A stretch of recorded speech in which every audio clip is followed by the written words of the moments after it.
Hello everyone, welcome to our YouTube channel RPSC bio academy. हम जो unit discuss कर रहे थे वो थी एनिमल टेक्सोनोमी। और एनिमल टेक्सोनोमी के अंदर हम जो फाइलम पढ़ रहे थे वो पढ़ रहे थे एस्केलमिंथिस। और इसके अंदर हमने बात की थी कि एस्केलमिंथिस एक सुपर फाइलम है, एक ही सुपर फाइलम हम पढ़ने वाले हैं। और इसके अंदर जो फाइलम आएगा वो फाइलम आएगा निमेटेहेलमिंथिस।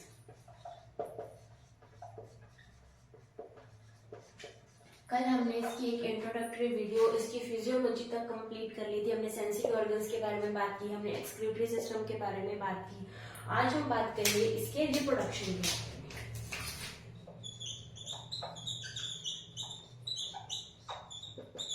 इसके रिप्रोडक्शन के बारे में हम बात करेंगे कि क्या ये एनिमल्स यूनिसेक्सुअल होते हैं या फिर बायसेक्सुअल होते हैं।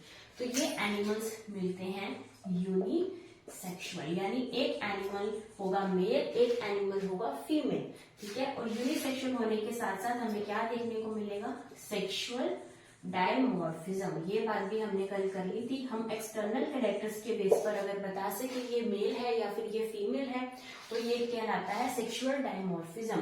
यूनिसेक्सुअल को कहा जाता है डायशियस।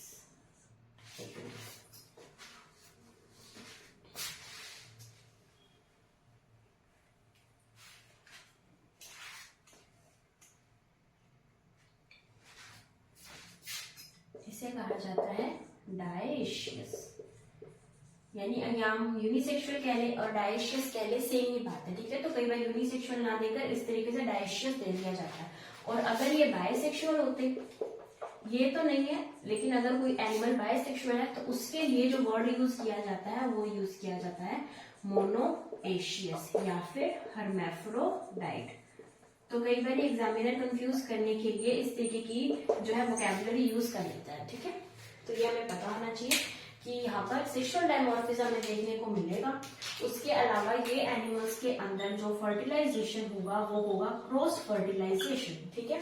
उसके अलावा जो फर्टिलाइजेशन होगा वो होगा इंटरनल फर्टिलाइजेशन, ठीक है। उसके अलावा अगर हम बात करें कि इनकी क्लीवेज कैसी होगी तो वो होगी होलोप्लास्टिक, स्पाइरल एंड डिटरमिनेट। यहाँ पर हम सिर्फ इस तरीके से लर्न कर लेंगे कि क्या होती है होलोप्लास्टिक, स्पाइरल, डिटरमिनेट, इसका क्या मतलब है। ये जब हम डेवलपमेंटल बायोलॉजी पढ़ेंगे जो कि हमारे सिलेबस में गिवन है, उसके अंदर ये सारी चीजें आएंगी कि कौन सी ऐसा एम्ब्रियो है जिसके अंदर क्लीवेज किस तरीके से होती है। तो वहां पर हम बहुत अच्छे से पढ़ने वाले हैं, इसलिए यहाँ पर सिर्फ लर्न कर लेते हैं कि यहाँ पर होलोप्लास्टिक, स्पाइरल एंड डिटरमिनेट हमें क्लीवेज देखने को मिलती है, ठीक है। Cross fertilization, internal fertilization. अगर हम डेवलपमेंट की बात करें तो वो डायरेक्ट भी हो सकती है और इनडायरेक्ट भी हो सकती है। लेकिन हमारे लिए इंपॉर्टेंट क्या रहेगी, हमारे लिए इंपॉर्टेंट रहेगी इनडायरेक्ट डेवलपमेंट। क्यों? क्योंकि एस्कैरिस हमारे सिलेबस में है और एस्कैरिस में इनडायरेक्ट डेवलपमेंट देखने को मिलती है। एस्कैरिस में हमें इनडायरेक्ट डेवलपमेंट देखने को मिलती है। तो एस्कैरिस का लार्वा क्या होगा, एस्कैरिस का लार्वा होगा रैप्टिफॉर्म लार्वा। रैप्टिफॉर्म लार्वा एस्कैरिस का होता है और ये इसके अंदर इनडायरेक्ट डेवलपमेंट हमें देखने को मिलती है, ठीक है। तो ये हमने बात की इसके रिप्रोडक्शन के बारे में। अभी हम हमारे सिलेबस में एस्कैरिस है तो कुछ चीजें हम स्पेशली एस्कैरिस को देखते हुए पढ़ते हैं।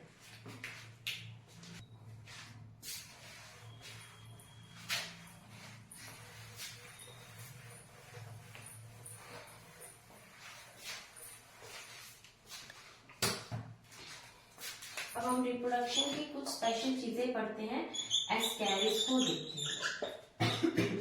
हमें पता है कि जो एस्कैरिस का जो फर्टिलाइजेशन होगा वो होगा क्रॉस, इंटरनल फर्टिलाइजेशन होगा। अब यहाँ पर जो एग्स बनेंगे वो किस तरीके से बनेंगे, तो 2 लाख एग्स पर डे जो फीमेल एस्कैरिस है वो रिलीज करती है, 2 लाख एग्स पर डे। तो अगर हम इसको मिनट्स में निकालें तो हो जाएगा 164 एग्स पर मिनट एक एस्कैरिस जो है वो ले करती है, एक फीमेल एस्कैरिस, ठीक है। उसके बाद अगर हम बात करें कि पूरे लाइफ स्पैन में पूरा लाइफ स्पैन कितना होता है 9 to 12 मंथ्स, यानी इनका पूरा लाइफ साइकिल ये कितने टाइम तक जीवित रहते हैं, 9 से 12 महीने तक ये जीवित रहते हैं। तो यहाँ पर ये होगा 2.5 करोड़ एग्स, 2.5 करोड़ एग पूरी जिंदगी के अंदर ये ले करते हैं। ठीक है, अगर हम बात करें एस्कैरिस की, तो एस्कैरिस की जो फीमेल है, यानी इनके जो रिप्रोडक्टिव ऑर्गन्स हैं उनकी बात करें तो गोनैड्स यहाँ पर स्पेशलाइज्ड होते हैं टीलोगोनिक टाइप के। टीलोगोनिक टाइप का क्या मतलब है? टीलोगोनिक टाइप का मतलब है कि ये जो जर्म सेल्स हैं ये प्रेजेंट होते हैं on head of gonads. Gonads के हेड के ऊपर ये जर्म सेल्स प्रेजेंट होंगे और ऐसे गोनैड्स को क्या बोला जाता है? टीलोगोनिक टाइप का। ठीक है, अब अगर हम बात करेंगे टेस्टिस एंड ओवरीज की, तो यहाँ पर सिर्फ एक टेस्टिस प्रेजेंट होगी, सिर्फ एक टेस्टिस प्रेजेंट होगी और एक पेयर ओवरी प्रेजेंट होगी, यानी टेस्टिस तो एक होगी और ओवरी कितनी होगी? ओवरी होगी 2। अगर एक टेस्टिस है, ये क्वेश्चन ग्रेड 1 में आ चुका है, कितनी टेस्टिस होती है एस्कैरिस के अंदर, और ओवरी जो होती है वो 1 पेयर होती है और इसे बोला क्या जाता है? डायडेल्फिक। ओवरी किस टाइप की होती है? डायडेल्फिक टाइप की ओवरी होती है और ये क्वेश्चन असिस्टेंट प्रोफेसर में आ चुका है। ठीक है, तो यहाँ से 2 क्वेश्चन आए हुए हैं। टेस्टिस एक होती है और ओवरी 2 होती है, यानी एक पेयर होगी और किस तरीके की होगी? डायडेल्फिक। तो जो क्वेश्चन आया था वो यही आया था कि किस तरीके की ओवरी पाई जाती है? डायडेल्फिक। और कितनी टेस्टिस पाई जाती है? एक टेस्टिस पाई जाती है।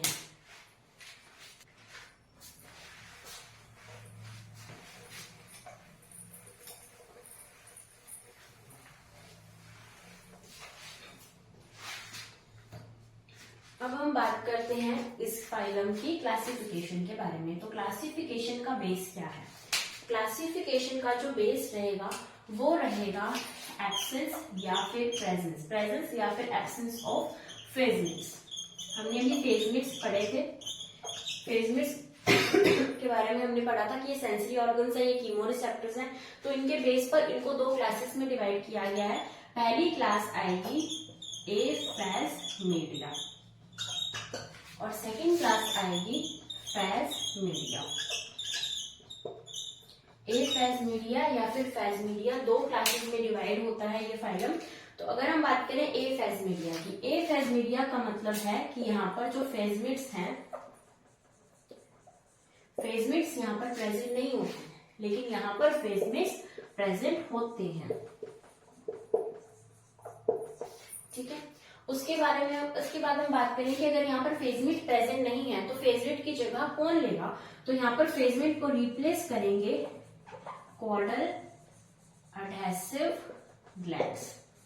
कॉर्डल एडहेसिव ग्लैंड्स किसे रिप्लेस कर रहे हैं? फेजमिट्स को रिप्लेस कर रहे हैं। ठीक है, तो ये इसका रिप्लेसमेंट है। यहाँ पर ये प्रेजेंट होंगे, ठीक है, और यहाँ पर अगर फेजमिट्स हैं तो जरूरत ही नहीं है, तो यहाँ पर ये एब्सेंट होंगे। ठीक है, उसके बाद हम बात करें एग्जाम्पल्स की। तो ए फेज मीडिया के अंदर एग्जाम्पल की अगर हम बात करें तो आ जाएंगे डेस्मोस्कोलेक्स एंड इनोकुलस। ये ज्यादा इंपॉर्टेंट नहीं है, ये जो ए फेज मीडिया है ये हमारे लिए इतना इंपॉर्टेंट नहीं है जितना इंपॉर्टेंट फेज मीडिया है। ठीक है, तो इसके अंदर हम यही 2 याद कर लेते हैं, डेस्मोस्कोलेक्स एंड इनोकुलस। अब हम बात करते हैं फेज मीडिया की। फेज मीडिया हमें पूरा बोर्ड चाहिए तो हम इसको रख करके फिर फेज मीडिया क्लास करेंगे।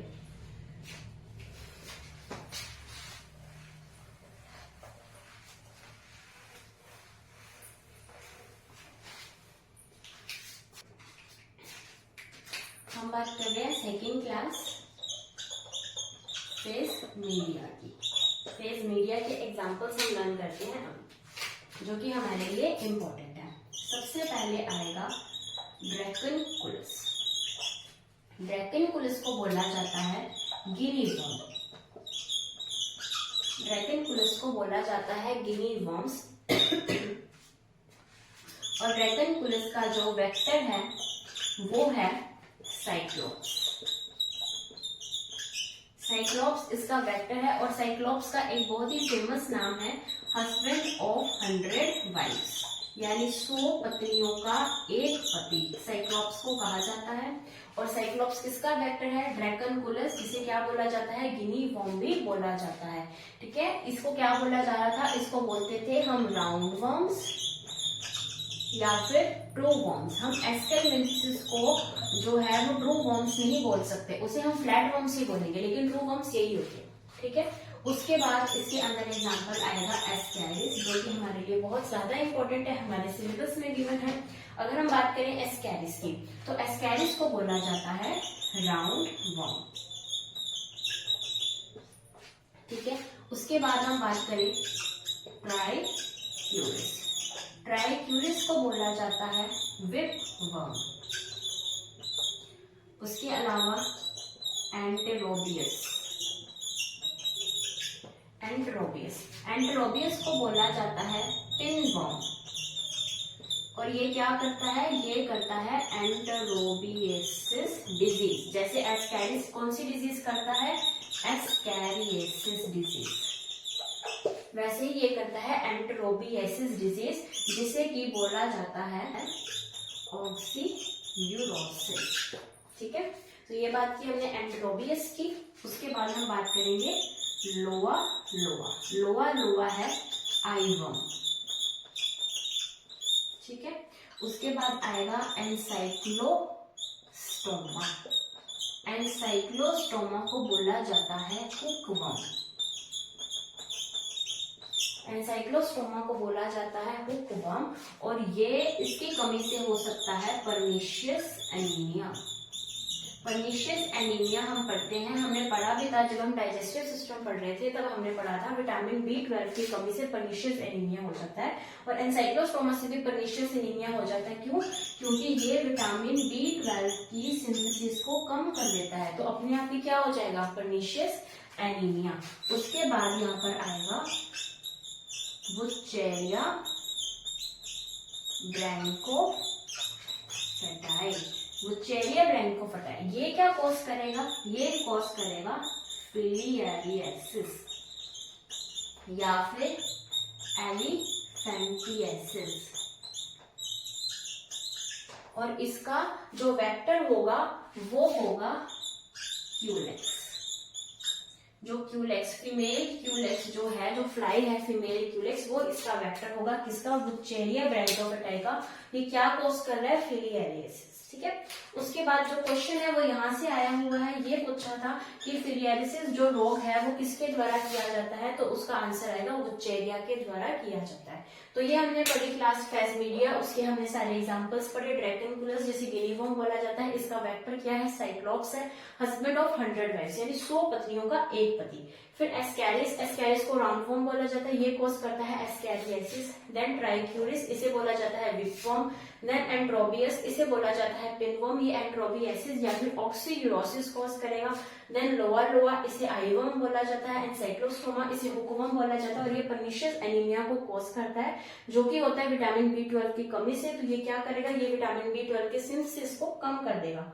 फिर आएगा बुचेरिया ब्रैंकोफेटाई, ये फिलियरियासिस कॉज करेगा या फिर एलिफेंटियासिस कॉज करेगा, और ये जो इसका वेक्टर है वो क्या होगी? Female Culex. ठीक है, तो इसके साथ ही हमारा जो है नेमेटोहेल्मिन्थिस या फिर हम कह सकते हैं एस्केलमेंथिस जो है वो फिनिश होता है। अब हम नेक्स्ट लेक्चर में पढ़ेंगे फाइलम एनालिडा।